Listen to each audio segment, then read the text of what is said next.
ஒரு ஊர்ல ஒரு மன்னர் இருந்தார். அந்த ஊர்ல அடிக்கடி சேவல் சண்டை நடக்கிறது வழக்கம். அரண்மனையில ஒரு ஆள் இருந்தான். மன்னருக்காக அவன் ஒரு சேவல் வாங்கிட்டு வந்தான். சண்டை போடுறதுக்காக அந்த சேவலை தயார் பண்ணிட்டு இருந்தான். கொஞ்ச நாள் ஆச்சு. மன்னர் அந்த ஆளை கூப்பிட்டார். என்னப்பா சேவல் தயாராயிட்டுதா அப்படின்னு கேட்டார். இன்னும் அது தயாராகல மன்னா, இன்னும் வளரல, அதுக்கான தகுதி இன்னும் அதுக்கு வரல அப்படின்னா. எதனால் அப்படி சொல்றேன்னாரு. கோபம் ரொம்ப கடுமையா இருக்குது அப்படின்னா. சரி அப்படின்னு விட்டுட்டார். மறுபடியும் கொஞ்ச நாள் ஆச்சு. இப்போ எப்படி நிலைமை, சேவல் தயாரா அப்படின்னார்.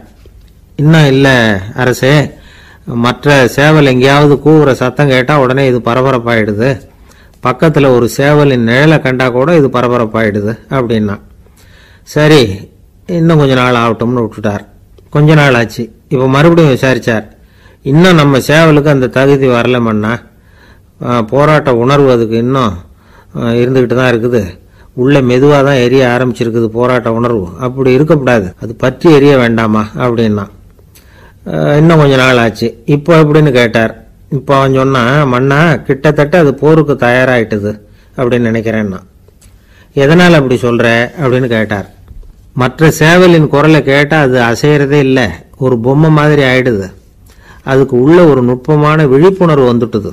அதனால அது அமைதியா இருக்குது, மௌனமா இருக்குது. இனிமே அதுக்கு இணையான சேவலே கிடையாது. வெற்றி பெற அது போராட வேண்டிய அவசியமே இல்லை. அதை பார்த்த உடனே எதிரி சேவல்கள் பயந்துட்டு ஓடி போடும் அப்படின்னு சொன்னானா. அந்த சேவலை வளர்த்தவர் சி சிங் சு அப்படின்னு பேரு. இந்த சுசுகி சொன்ன கதையா அது. ஞானிகள் என்ன சொல்றாங்க தெரியுமா? அந்த சேவலின் ரகசியத்தை நீயும் கற்றுக்கொள், நீ அப்படி ஆயிடு, சண்டை போடாமலே வெற்றிகள் பெறுகிற நுட்பத்தை புரிந்துகொள். இதுதான் ஞானிகள் உபதேசம். ஒரு குரு கிட்ட ஒருத்தன் போயிருக்கிறான். எனக்கு சண்டை போட கற்றுக் கொடுங்கன்னா. அதுக்கு என்ன செய்யணும்னார். என்ன உங்க மாணவனா சேர்த்துங்கன்னா. சரி இப்போ உன்னுடைய பலம் என்னன்னு கேட்டிருக்கார். இப்போ நான் தனி ஆளா இருந்து ஒரு 100 பேரை சமாளிப்பேன் நானா. சரி அப்படின்னா என்னுடைய மாணவனா உன்னை சேர்த்துக்கிறேன் இருக்கார். சேர்த்துக்கிட்டார். 6 மாசம் பயிற்சி கொடுத்தார். அதுக்கப்புறம் இவனை கூப்பிட்டு கேட்டார், இப்போ உன்னுடைய திறமை எவ்வளவுன்னு. இப்போ நான் தனி ஆளா இருந்து ஒரு 50 பேரை சமாளிப்பேன் நானா. இன்னும் உனக்கு பயிற்சி தேவைன்னாராம். தொடர்ந்து சில நுட்பங்களை எல்லாம் சொல்லி கொடுத்துருக்கிறார். 1 வருஷம் ஆச்சு. எல்லாத்தையும் கற்றுக் கொடுத்துட்டார். அப்புறம் கூப்பிட்டு கேட்டார், இப்போ உன்னுடைய திறமை எப்படிப்பா, எதிரிகள் எத்தனை பேரை உன்னால சமாளிக்க முடியும்னாராம். அவன் சொன்னான், ஐயா எதிரிகளின் பலம் என்னங்கிறத புரிஞ்சுக்காம அதை நான் சொல்ல முடியாதுன்னு நானும். இனிமே உனக்கு பயிற்சி தேவையில்லை, போயிட்டு வான்னு அனுப்பி வச்சுட்டாரான். ஒரு உண்மையை நாம புரிஞ்சுக்கணும். அதாவது அடிக்கிறதுக்கு நமக்கு துணிச்சல் தேவையில்லை, அடிக்காம இருக்கிறதுக்கு தான் துணிச்சல் தேவை. அடிச்சா திருப்பி அடிக்கிறவன் மன உறுதி உள்ளவன் இல்லை, அடிச்சா திருப்பி அடிக்காம இருக்கிறான் பாருங்க, அவன் தான் மன உறுதி உள்ளவன்.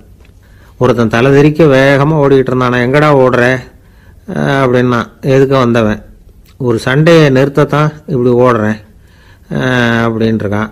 யாருக்கும் யாருக்கும் சண்டை, எனக்கும் இன்னொரு ஆளுக்கும் சண்டை அப்படின்னு நானா அவன்.